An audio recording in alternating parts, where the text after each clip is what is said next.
மனுஷனுக்கு மகிழ்ச்சி தானுங்க. இப்போ நம்ம இல்ல நோயே வராதுங்க. ஏன்னா உங்களுக்கு கை அறுவடை கொடுத்து இதெல்லாம் பார்த்தோம்ல சார். ஆமாங்க. இது எது சந்தோஷம் இருக்குதா துக்கமா இருக்குதா? சந்தோஷம் தானுங்க. வாழை வெட்டிட்டோம்னு உங்களுக்கு வாழை வந்து நல்லா இருந்து வெட்டினா பாடா இருக்குங்க. ஓகே. அப்புறம் இந்த நோய் தாக்குன வாழை வெட்டுறதுக்கு சந்தோஷம் தானுங்க. அது என்னங்கிறது கண்டுக்கலாம்ல. இப்ப சந்தோஷம் ஆயிடுச்சு உங்களுக்கு. சந்தோஷம் ஆயிடுச்சுங்க. தீர்வு கிடைச்ச மாதிரி ஆயிடுச்சு. தீர்வு கிடைச்ச மாதிரி ஆயிடுச்சு. நீங்க பார்த்து அதை ரெடி பண்ணா சரி. 100%. ஏன்னா இருக்காங்கல்ல. ஆமாங்க. இப்போ டாக்டர் செயல் கொடுத்ததுக்கு அப்புறமா வந்திருக்க வாழையில பூ முறிக்கல. டாக்டர் கொடுக்கறதுக்கு முன்னாடி இருந்த வாழையில பூ முடிச்சிருக்காரு.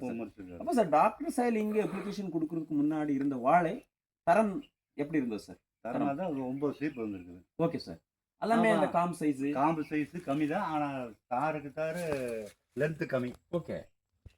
அது வந்து கேப் வந்து கம்மியா தான் இருக்குதுங்க. Okay sir. இப்போ வந்து ஈனிட் இருக்கிறது கேப் அதிகமா வருது. எத்தனை சீப் இருக்கும் சார் இதுல? இதுல இருக்குங்க ஒரு 15 சீப் இருக்கு. Okay sir. அப்ப இது 15 சீப் வந்திருக்குது. ஆமா. அதுல 9 சீப் வந்திருக்கு சார். ஆமா. 15 - 9 போட்டு எத்தனை சீப் எக்ஸ்ட்ரா? 6 சீப் எக்ஸ்ட்ரா. 6 சீப் எக்ஸ்ட்ரா சார். நம்பர் 1 பாயிண்ட் பண்ண வேண்டியது என்னன்னா, நோட் பண்ண வேண்டியது 6 சீப் அதிகமா வந்திருக்குது. ரெண்டாவது பாயிண்ட் வந்து அந்த காம்போட சைஸ் எப்படி இருக்கும்? காம்போட சைஸ் அதை விட இது பெருசா இருக்கும். அப்ப அந்த காம்புல 1 கிலோ வச்சுக்கலாம்ல? வச்சுக்கலாம். அப்போ 12 1 13. இன்னொன்னு சார், அந்த சீப் டு சீப் கேப் அதுக்குமே நம்ம டாக்டர் கொடுத்ததுக்கு அப்புறம் எப்படி இருக்குது? இது நல்லாவே லென்த்தா இருக்குது. இது அதுக்குள்ள 1 கிலோ வச்சுக்கலாம். என்னன்னா காம்பின் சைஸுமே நல்ல சைஸ் இருக்குது. அந்த சீப் டு சீப் கேப் இருக்குது. ஆமா.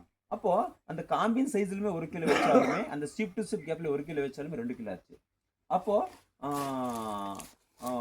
அதுல 6 கிலோ சீப் வந்து 6 சீப் 6 சீப் 12 கிலோ. அது 12 கிலோ.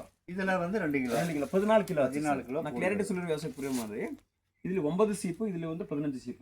15 - 9 போட்டோம்னா 6 சீப் ஆச்சு. ஒரு சீப்புக்கு 2 கிலோ போட்டாலுமே 12 கிலோ. ஆமா. காம்பு சைஸ்ல 1 கிலோ, சீப் டு சீப் கேப்ல 1 கிலோ. எவ்வளவு ஆச்சு? 14 கிலோ இன்ட்டு 15 ரூபாய் போட்டாலுமே எவ்வளோ ஆச்சு? 210 ரூபாய் ஆச்சு. நம்ம விவசாய நண்பர்கள் என்ன சொல்லியிருக்காருன்னா, என்ன நினைச்சிருக்காருன்னா, நம்ம வந்து வளர்ச்சி ஊக்கி அடித்தாலே போதும், யூமிக் ஆசிட் கொடுத்தாலே போதும், அமினோ ஆசிட் கொடுத்தாலே போதும், நம்மளுக்கு தரமான தார் வரும், வெயிட் வரும்னு நினைச்சிருக்காரு. இல்லைங்களா சார்? இது எல்லாமே வந்து நம்ம பூமி தாய் உடம்புல கரிம சத்து நல்லா இருக்கும்போது தான் நடந்தது. இன்னைக்கு மேலே அந்த வேலை நடக்காது. மண்ணில் 3 தன்மைகள் இருக்கும். மண்ணின் பௌதிகத்தன்மை, உயிரியல் தன்மை மற்றும் ரசாயன தன்மைகள் வந்து ஒண்ணுக்கொண்ணு இணைந்து வேலை செய்யும் போதுதான் அந்த மண்ணில் இருக்கக்கூடிய அந்த பனம வாடல் நோயாகட்டும், அந்த மூக்கோ பாக்டீரியா வில்ட் ஆகட்டும், செருகு நோயாகட்டும், வேரழுகலாகட்டும், கிழங்குகளாகட்டும், எது இருந்தாலும் கட்டுப்படுத்துது. அது எங்கதான் இருக்கணும் சார்? நம்ம உரப்புக்கு வெளியே தான் இருக்கணும்.